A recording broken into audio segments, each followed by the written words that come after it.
마스크를 잠깐 벗어도 되겠습니까? 네.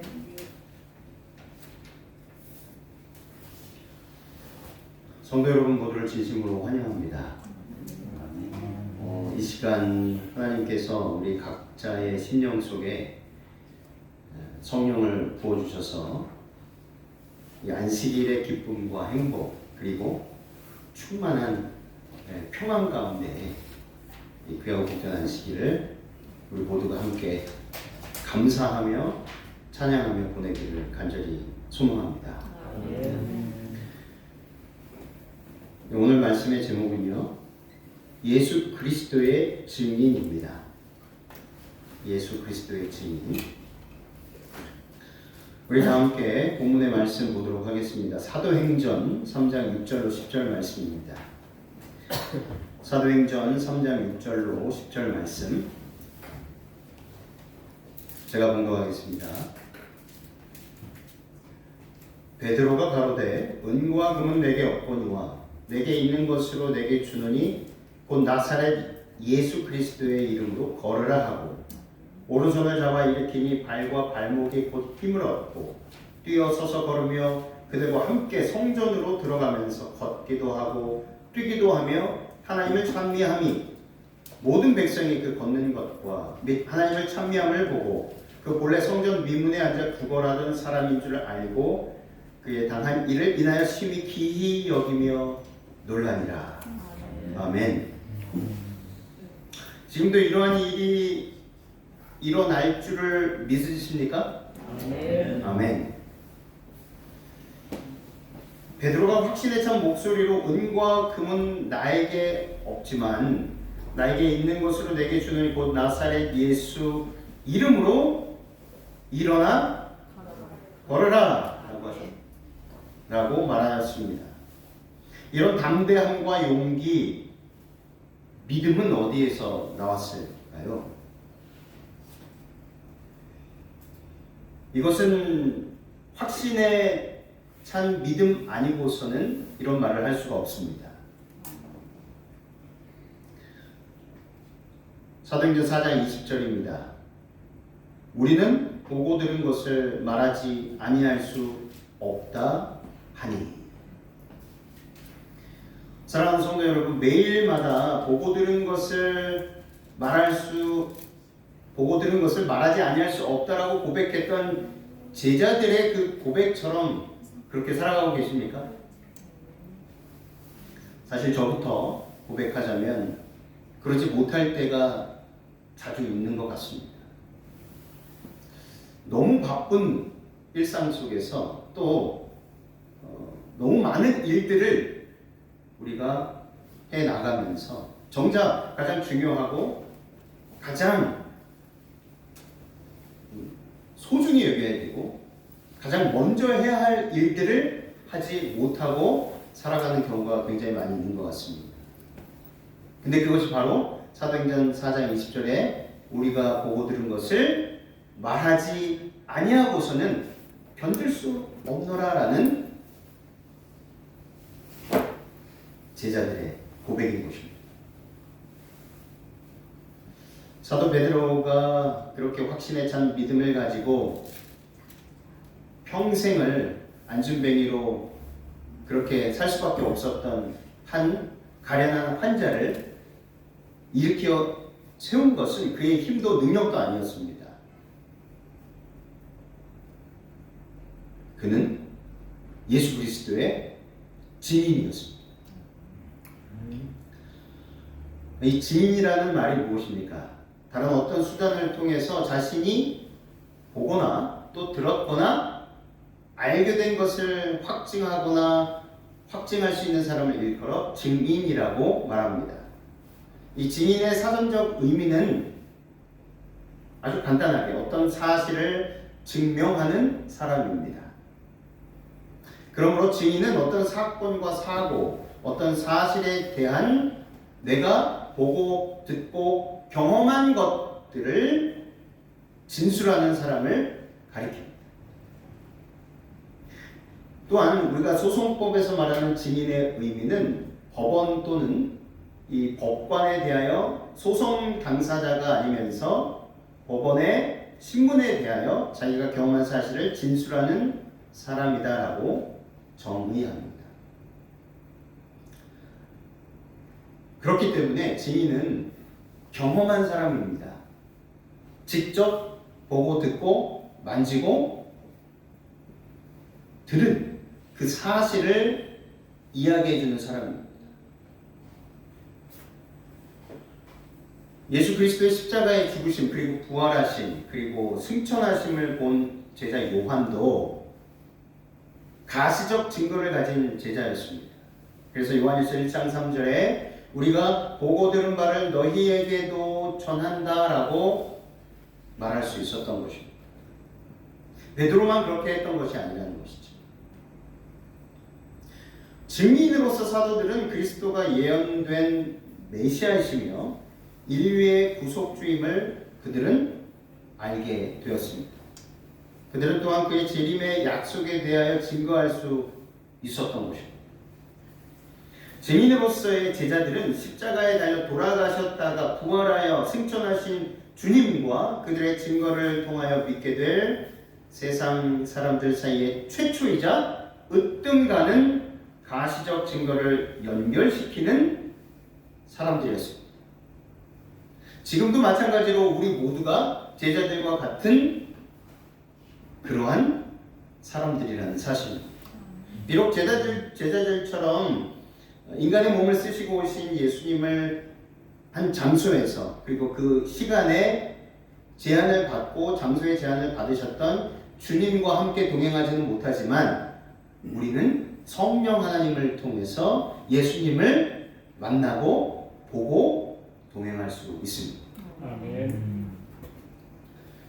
그래서 오늘날 그리스도를 따르는 사람들도 이와 비슷한 방법으로 예수님의 행한 일과 가르침에 대하여 그리고 자신의 아들을 통하여 세상을 구원하려는 하나님의 목적에 대하여 그리고 그들 자신의 마음속에 있는 복음의 효력에 대하여 개인적으로 증거하라는 요청을 받게 되었다는 것입니다. 이보다 더 확신을 주는 증거는 있을 수가 없습니다. 개인적인 경험이 없이는 진정한 기독교의 증인이 될 수 없기 때문입니다. 안진뱅이를 고친 후에 했던 베드로의 대담한 진술은 사도시대에 있은 증거에 대한 탁월한 모본이었습니다. 사도행전 4장 10절에 너희와 모든 이스라엘 백성들은 알라 너희가 십자가에 못 박고 하나님이 죽은 자 가운데서 살리신 나사렛 예수 그리스도의 이름으로 이 사람이 건강하게 되어 너희 앞에 섰느니라. 사도 베드로가 공회에서 많은 사람들이 베드로를 질타할 때 그는 담대하게 예수 그리스도의 이름으로 이 사람이 건강하게 되었다라고 진술하고 있습니다.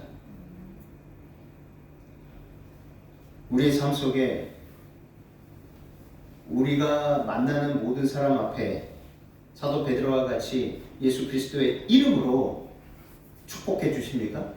예수 그리스도의 이름으로 그들의 병 낫기를 원하시고 간구하십니까? 예수 그리스도의 이름으로 죽어가는 많은 영혼들이 겪고 있는 너무도 많은 슬픈 일들을 공감하고 슬퍼하며 그들을 죄 가운데로 죄로부터 자유케 하기 위해서 기도하고 계십니까?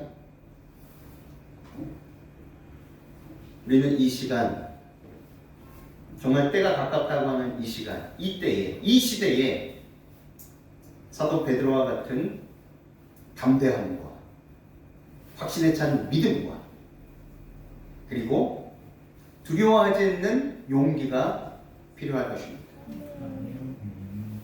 그렇다면 제자들이 예수 그리스도의 담대한 증인이 될 수 있었던 원동력이 있었을 것입니다. 그것이 무엇이었을까? 다 아시는 너무도 잘 아는 말씀입니다. 사도행전 1장 8절에 성령이 너희에게 임하시면 너희가 권능을 받고 예루살렘과 온 유대와 사마리아와 땅끝까지 이르러 내 증인이 되리라 하시니라. 아멘. 제자들에게 성령이 임하였습니다. 그들 스스로의 힘과 능력이 아니라 성령의 임재를 통하여, 그리고 하나님께서 성령을 부어주시기 위해서 애쓰시고 계시는데, 지금도 마찬가지로 그때도 그렇고 지금도 그렇고 앞으로도 변함없으실 것입니다. 그들은 마음을 활짝 열고 그들이 속절없이 죽을 수밖에 없고 속절없이 멸망당할 수밖에 없는 그들의 형편을 있는 그대로 고백할 때 주께서는 성령을 충만하게 그들에게 입혀주셨다는 사실입니다. 지금도 우리는 성령을 구하고 있습니다. 그런데 분명한 사실은 성령께서 단 한 번도 우리 곁을 떠난 적이 없으셨다는 것입니다. 주님께서 우리 곁을 떠난 적이 단 한 번도 없으셨습니다. 계시록 3장에 뭐라고 말씀하셨죠? 문 밖에 서서 두드리노니. 그 문고리는 어디에 있습니까? 안에만 있습니다. 우리가 열지 않고서는 주님께서 들어오실 수 없으십니다. 아니, 들어오시지 않으십니다. 왜냐하면 우리를 창조하셨을 때 자유의 의지를 주셨기 때문입니다. 그것은 우리 개개인 한 명 한 명을 가장 존중하시고 우리의 생각과 또 우리의 말과 우리의 행동들을 억지로 함부로 제압하거나 억제하지 않으시기 때문입니다. 스가랴 4장 6절에 이는 힘으로 되지 아니하며 능으로 되지 아니하고 오직 나의 힘으로 되느니라. 한국연합회 차원에서도 그렇고 또 대총회 차원에서도 그렇고 전 세계 우리 재림교회가 성령의 운동을 벌이고 있습니다. 그런데 많은 지도자들 뿐만 아니라 저를 포함해서 또 우리 성도들께서 정작 성령의 임재, 성령의 간구, 또 충만하심을 원하고 바라고는 있는데 어떻게 구해야 될지, 또 무엇을 위해서 구해야 될지, 내가 지금 성령을 구할 때 어떤 목적을 위해서 구하는지, 나의 이기심을 채우기 위해서 구하는 것인지, 정말 그리스도의 마음으로 나보다는 내 이웃을 위해서, 나보다는 내 교회를 위해서, 우리의 교회를 위해서, 나보다는 전 세계에 죽어가고 있는 기아로, 홍수로, 전쟁으로, 지금도 제 3차 대전이 일어날 것 같다라는 그런 불길한 상황 속에서도 러시아가 우크라이나를 침공하는 이런 사태가 벌어지는 이때에도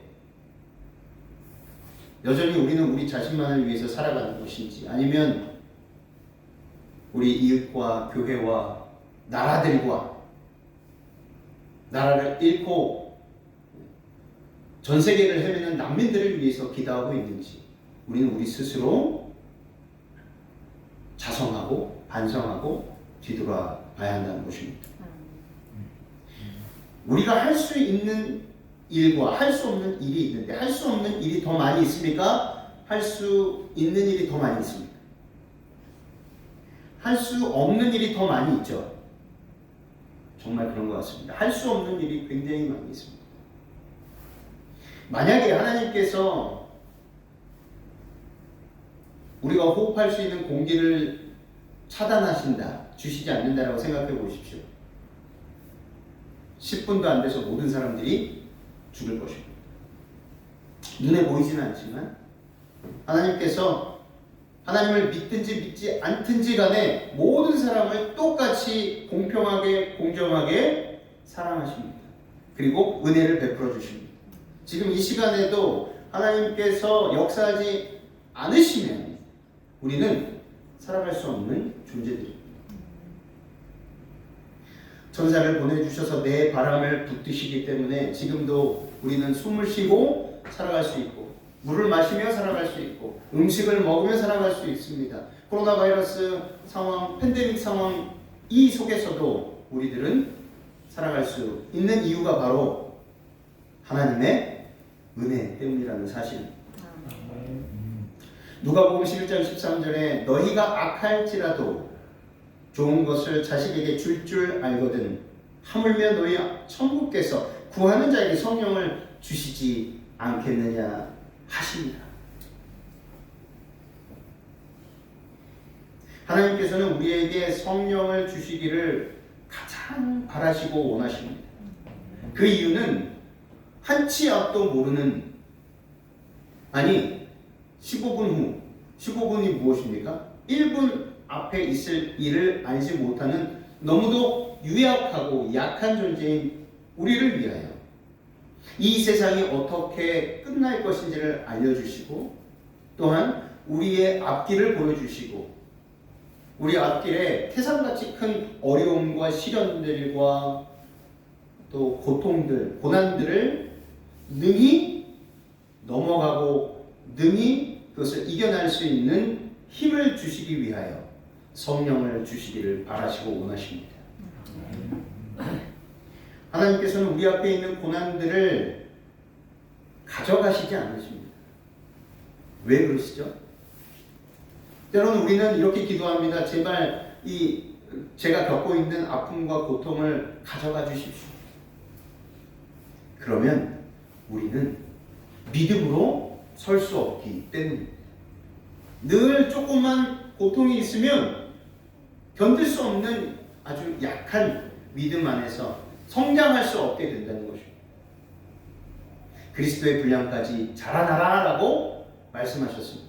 그것은 주님과 함께 할 때에 에녹이 300년을 주님과 동행한 것처럼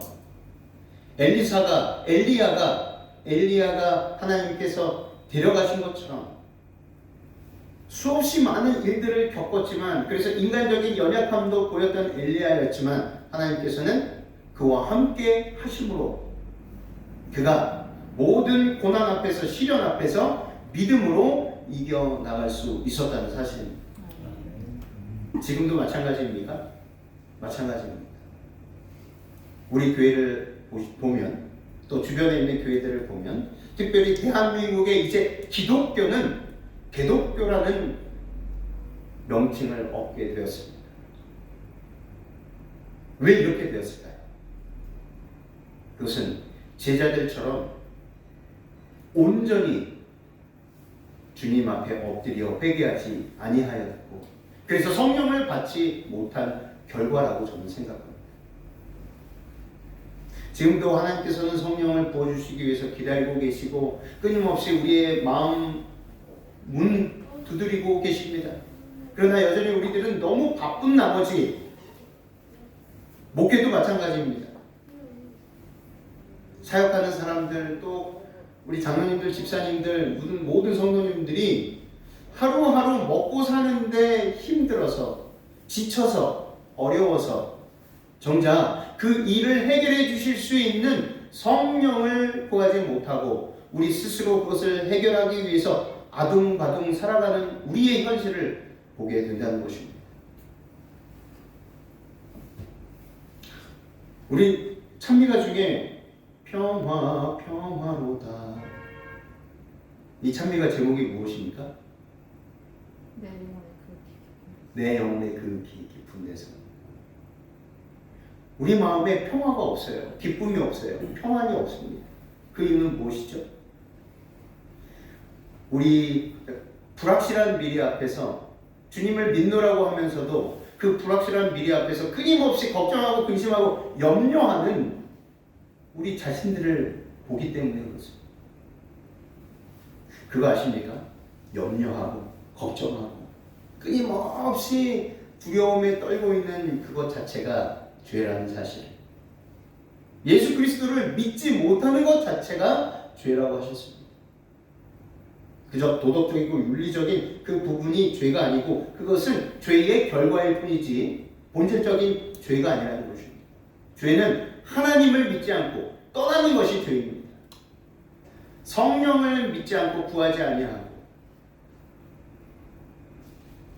내게 능력 주시는 자 안에서 모든 것을 할 수 있느니라는 그 말씀을 실생활 속에서 아주 작은 것부터 실천해야 된다는 것입니다. 부족하고 또 염려되고 걱정되면 구하셔야 됩니다. 근데 우리들은 이상하게 자라면서 우리의 기술을 믿고 우리의 방법을 믿고 또 우리의 지식을 믿고 우리의 경험을 믿습니다. 우리는 돌아가야 됩니다. 예수님께서 이 땅에 계셨을 때 제자들의 경험이 우리의 경험이 되어야 합니다. 그렇지 않고서는 희망이 없습니다. 너희가 악할지라도 좋은 것을 자식에게 줄 줄 알거든 하물며 너희 천국께서 구하는 자에게 성령을 주시지 않겠느냐. 하나님께서 우리 각 사람에게 성령을 주시고자 기다리고 계시고 고대하고 계십니다. 이제는 모든 것을 내려놓아야 합니다.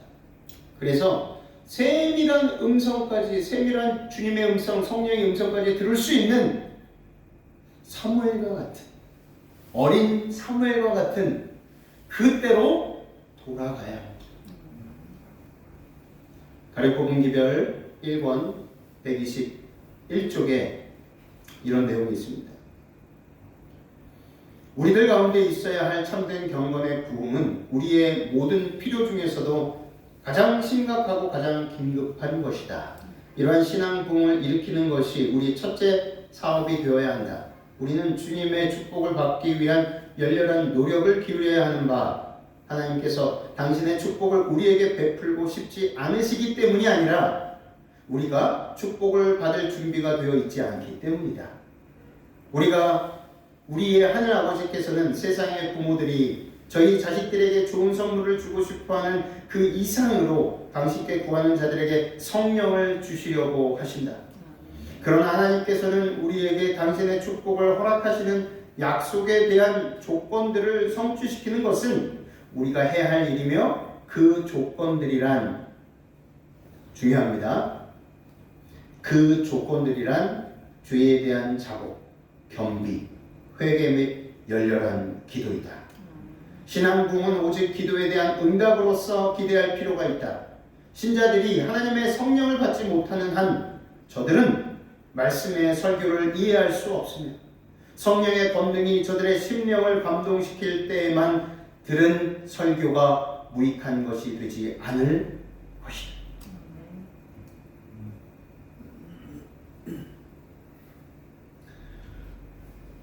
현대인들, 특별히 나는 하나님을 믿고 있는 사람들입니다, 사람은 그리스도인입니다 라고 하는 많은 사람들이 가장 선호하는 목회자, 첫 번째가 누구냐면 설교를 30분 안에 끝마치는 목회자입니다. 네. 그래서 저도 최대한 30분 안에 마치려고 늘 노력하고 있습니다. 오늘은 조금 좀 늘어날 것 같습니다.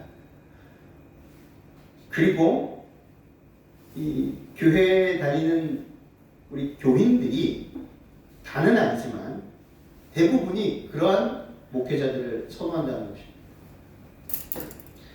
그리고 이제는 말씀의 홍수 시대입니다. 유튜브를 들어가면 내가 원하는 목사님들, 내가 원하는 주제의 말씀들이 차고 넘치는 시대입니다. 그곳에서 많은 은혜를 받고 많은 감동을 받습니다. 근데 중요한 것은 말씀을 선포하는 사람도 정말 성령의 충만함을 받고 선포해야 되겠지만, 듣는 사람도 어떻게 해야 된다고요? 성령을 힘입어 말씀을 들어야 한다는 것입니다. 그때에 피가 되고 살이 되고 우리에게 영적으로 살아 움직일 수 있도록 인도하시는 귀한 생명의 말씀이 된다는 것입니다. 저분의 말씀은 너무 딱딱해, 저분의 말씀은 너무 지루해, 저분의 말씀은 차라리 안 듣는 게 좋겠어, 이런 마음이 들 때 이미 우리의 마음의 밭은 어떻습니까? 딱딱하고 그리고 가시들이 많이 자라나고 있고, 이런 상태라는 것을 빨리 캐치하셔야 됩니다. 그래서 예수 그리스도께로 돌아가시고 무릎 꿇으시고 기도하셔서, 저 사람의 문제가 아니라 누구의 문제입니까? 우리의 문제입니다. 우리 자신이 말씀을 받기 위해서 준비되어 있지 않다라는 것을 깨달아야 하는 것입니다. 성령께서 임하셔서 죄가 무엇인지 깨닫고 진심으로 회개할 수 있어야 하는 것입니다. 우리가 우리 자신의 죄를 진심으로 회개한다는 것은 예수님 안에서 새롭게 거듭나는 경험을 하게 되는 것입니다. 거듭남의 경험은 일회성이 아니죠. 고린도후서 5장 17절에 그런즉 누구든지 그리스도 예수 안에 있으면 새로운 피조물이라. 우리가 물과 성령으로 거듭난다라고 예수님께서 말씀하셨는데, 침례는 평생 한 번 받습니다. 물로 침례받는 것은. 그러나 성령으로 침례받는 것은 한 번입니까? 두 번입니까? 세 번입니까? 매 순간입니다. 그래서 특별히 주무시기 전에 침소에 들기 전에 오늘 하루 내가 부지중에 지은 죄, 내가 알고도 실수로 지은 죄들 다 기억나게 하셔서 잠들기 전에 회개할 수 있게 도와주시옵소서 기도하셔야 되는 것입니다.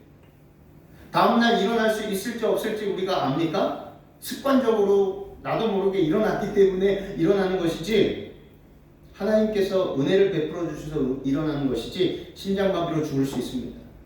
어떤 이유에서든지 죽을 수 있습니다.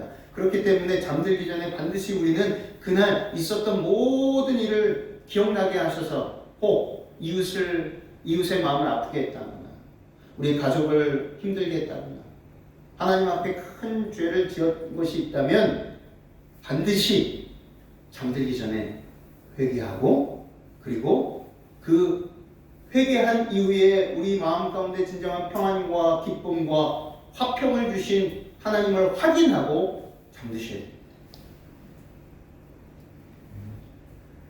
이러한 경험은 성령의 역사심을 통하여 이루어지는 일입니다. 이 경험은 일회성이 아니라 우리 삶 가운데 우리 마음속에서 지속적으로 이루어져야 할 품성 변화의 위대한 사업임을 우리들은 알고 있습니다.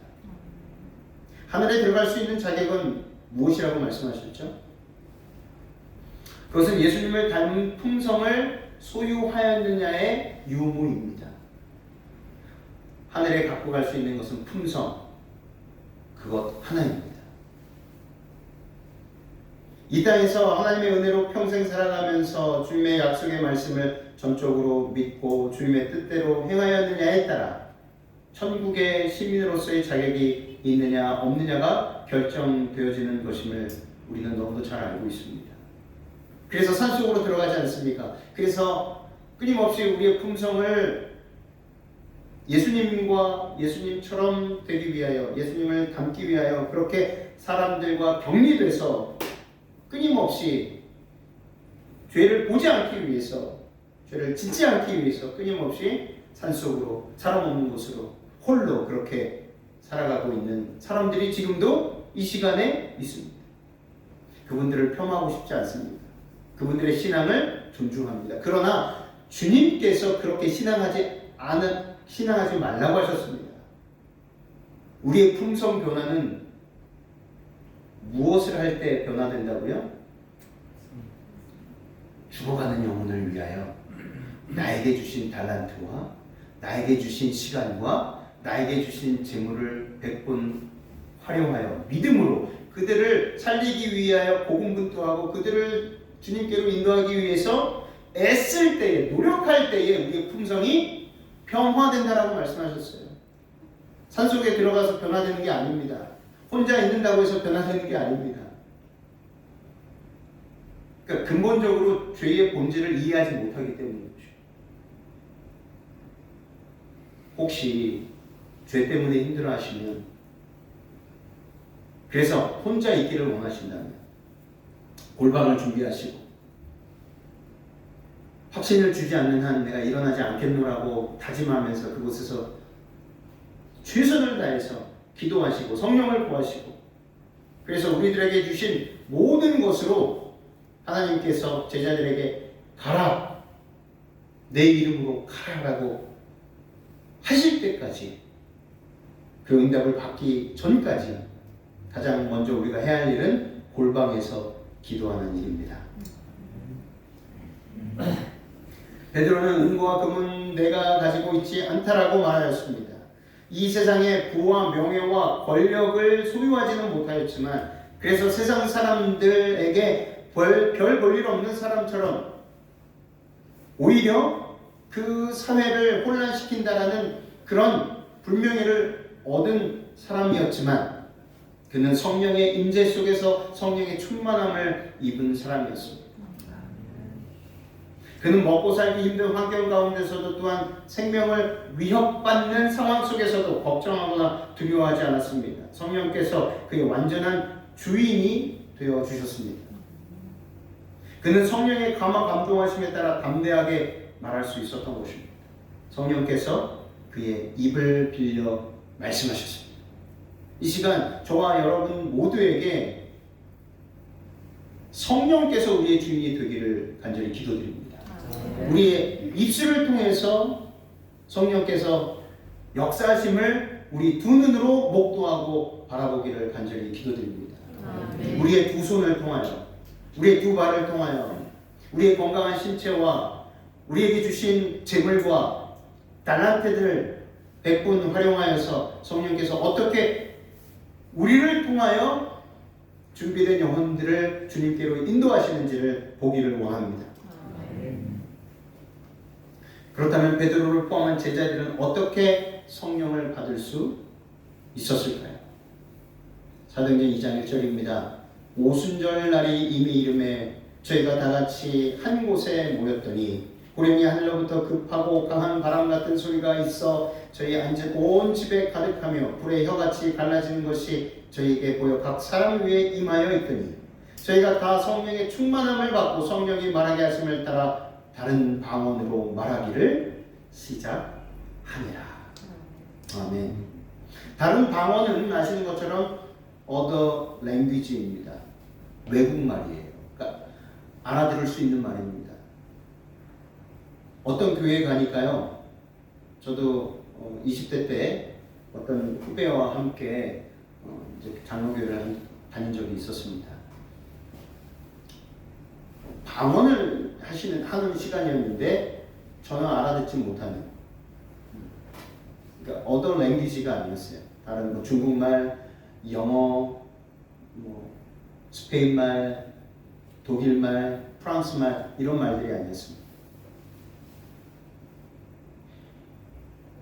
정확하게 우리들은 사도행전 2장 1절의 말씀처럼 성령의 충만함을 받고 성령이 말하게 하심을 따라 그들이 한 번도 배우지 않았지만 영어를 한 번도 배운 적이 없는 사람이 영어를 해서 영어권에 있는 사람들이 알아들은 것입니다.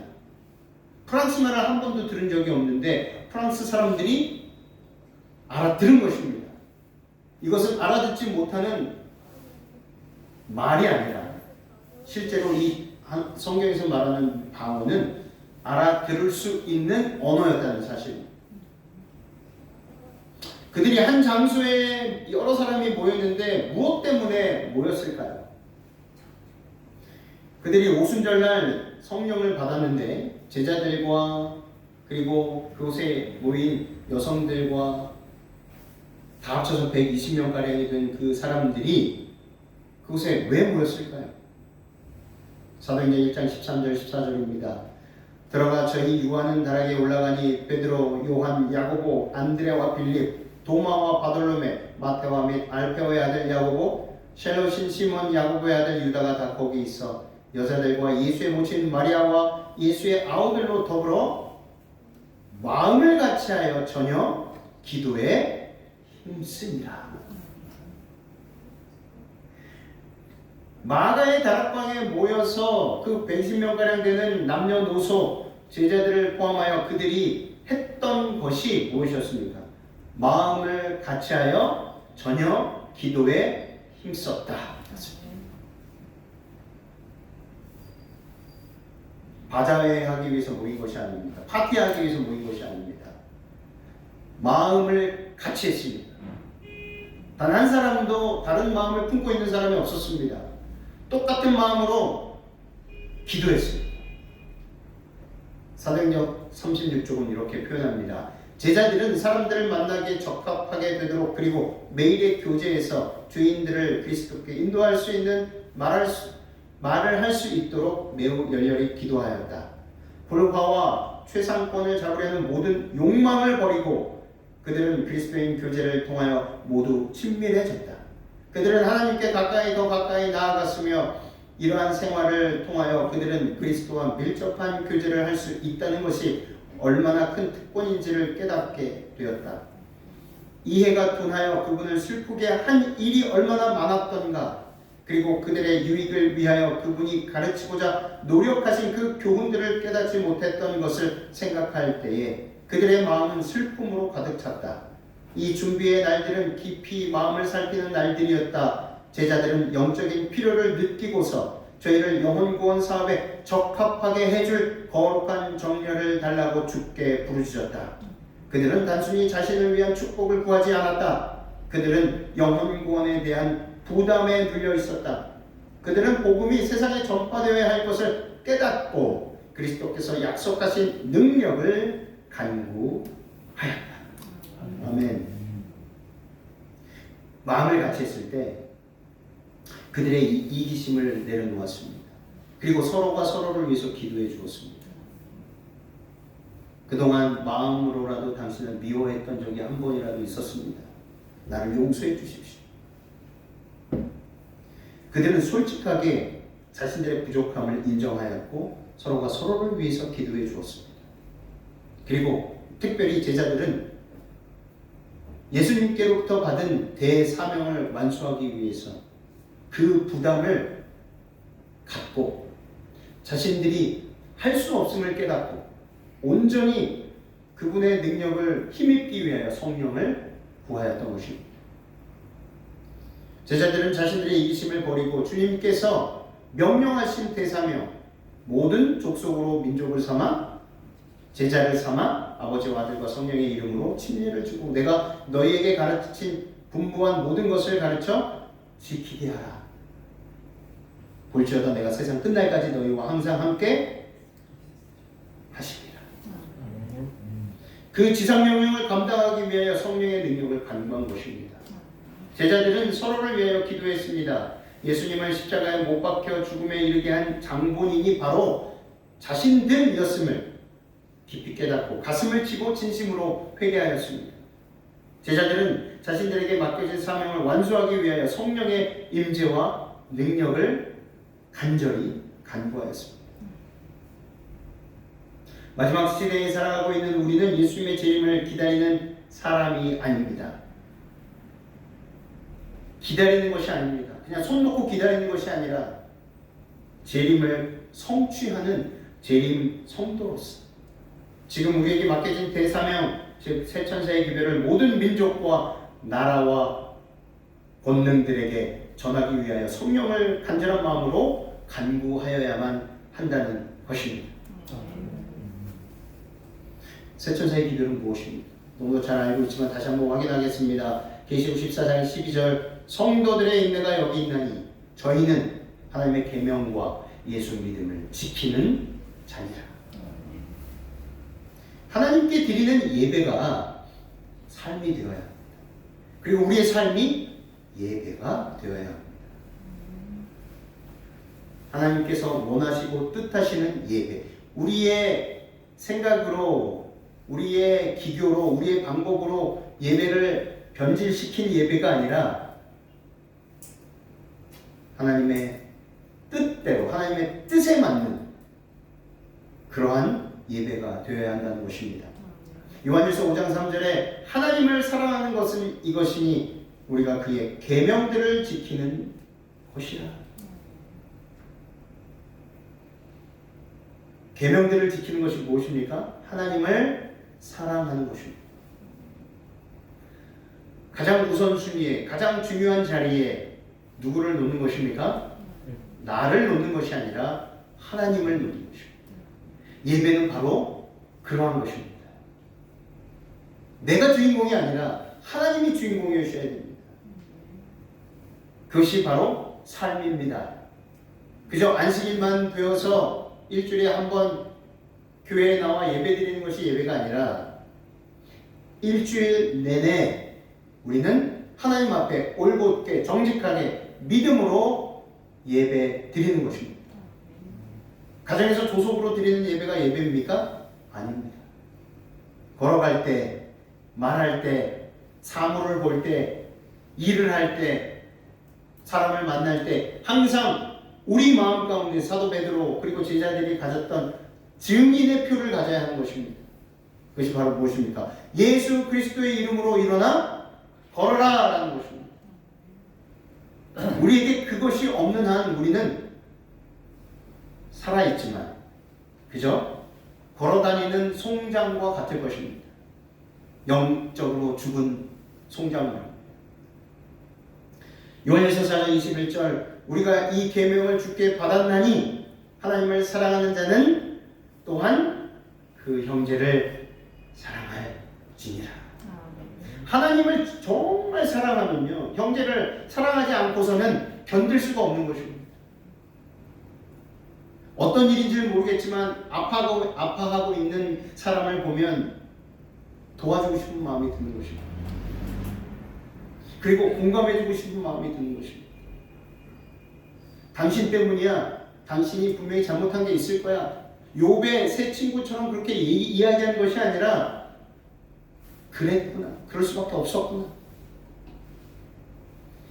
오히려 더 도와주지 못해서, 더 같이 있어주지 못해서 미안한 마음을 갖는 사람들이 바로 하나님을 진심으로 사랑하고 이웃을 사랑하는 사람인 것입니다. 그것이 바로 그리스도인이라고 하는 것입니다. 이것이 바로 새 천사의 기별의 핵심입니다. 그렇게 사는 사람을, 새 천사의 기별을 가지고 있는 사람이다. 그리고 그렇게 살고 행동하고 실천하는 사람들이 바로 마지막 시대에 우리들에게 맡겨주신 새 천사의 기별을 올곧게 외치고 살아가는 그리스도인들이라고 하나님께서는 말씀하고 있는 것입니다. 마지막 시대에 살아가고 있는 우리는 예수님의 재림을 기다리는 사람이 아니라 재림을 촉진하고 성취하는 사람이 되어야 합니다. 예언이 되어 있으니 언젠가는 이루어 주실 거야. 나 대신 누군가를 통해서 이루어 주실 거야. 그렇지 않습니다. 우리 각자 세우신 목적이 있으십니다. 지체로서, 교회의 지체로서, 교회의 하나님께서는 당신의 생명을 가지시고 예수 그리스도를 바치심으로 교회를 사셨습니다. 그래서 교회의 머리는 예수 그리스도이십니다. 그리고 지체는 우리입니다. 지체로서 손, 발, 손가락 모든 장기들이 제대로 활동하지 아니하면, 건강하지 아니하면 몸은 아프기 시작합니다. 그래서 교회가 병들기 시작하는 것입니다. 그래서 모든 신자, 모든 교인 한 분 한 분들이 영적으로 건강해야 하는 것입니다. 그래야 하나님께서 원하시고 뜻하시는 새 천사의 기별이 교회를 통해서 이 세상, 담대하게 사도 베드로가 외쳤던 것처럼 이 세상에 죽어가고 있는 많은 영혼들을 일어나 걸어라 회복시킬 수 있다는 것입니다. 사람들의 기호와 흥미를 자극하고 자의적으로 해석하여 변질되어버린 예배가 아니라 성경이 성경을 해석하는 기본 원칙에 따라 하나님께서 말씀하신 그대로 드려지는 참된 예배를 우리 삶 속에서 실천해야 하는 것입니다. 그것이 하나님의 계명과 예수 믿음을 지키는 하나님의 남은 백성의 특징이 되어야 하는 것입니다. 오늘 저는 말씀을 마치면서 다음 시간에 왜 우리가 베드로와 제자들의 경험을 통하여 예수님의 증인으로서의 성령의 임재와 필요를 깨닫게 되었다면 오늘 말씀을 통해서 성령의 사역이 정확하게 무엇인지 확인해 보아야 할 것입니다. 성령의 사역이 무엇인지를 알아야 성령의 임재와 충만함을 구체적으로 그리고 확실하게 간구할 수 있기 때문입니다. 그리고 뿐만 아니라 그 경험을 통해서 우리가 영적으로 어떻게 성장하고 있는지, 그리고 어떠한 고난과 시련과 아픔, 고통 속에서도 담대하게 사도 베드로처럼 예수 그리스도의 이름으로 모든 것을 능히 감당할 수 있는지 우리는 그것을 알 수 있기 때문에 특별히 성령의 사역을 우리들은 말씀을 통해서 배워나가야 할 것입니다. 다음 시간에 이어서 우리들에게 필요하고 또 우리들에게 절실히 요구되는, 그리고 이 시대에 마지막 시대에 살아가고 있는 우리 모두에게 예수 그리스도를 나타내 주시고 보여주시고 예수 그리스도 생명 되시는 주 하나님과 함께 동행하는 것이 무엇인지를 알게 하시는 성령의 간구를 끊임없이 간구하시는 저와 여러분들이 되셔서 간절하면 이루어진다라는 이 사실을 믿고 끊임없이 간절한 마음으로 우리 개인과 교회와 그리고 나라와 전 세계의 성령의 간구함을 간절히 간구하시는 저와 여러분들이 되시기를 간절히 바라며 말씀을 주시겠습니다. 아멘.